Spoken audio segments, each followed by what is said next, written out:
اے میرے اللہ، جو بہن یا بھائی یہ دعا سن رہا ہے اس کے دل کے سب راز تجھ پر ظاہر ہیں۔ تو اسے ایسی خوشیاں دے جن کا وہ تصور بھی نہ کر سکا ہو۔ اے اللہ کریم، جو تھک چکا ہے اسے آرام دے، جو رو رہا ہے اسے مسکراہٹ دے، جو اکیلا ہے اسے اپنی معیت عطا فرما۔ اے میرے پروردگار، جس کی دعائیں طویل ہو چکی ہیں، جو صبر سے تھک چکا ہے، اسے جلدی اپنی رحمت کی خوشخبری سنا دے۔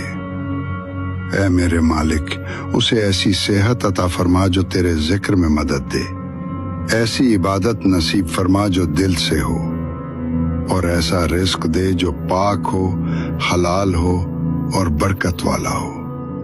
اے دونوں جہانوں کے مالک، جس کے والدین زندہ ہیں ان کے لیے راحت، تندرستی اور خوشیاں لکھ دے۔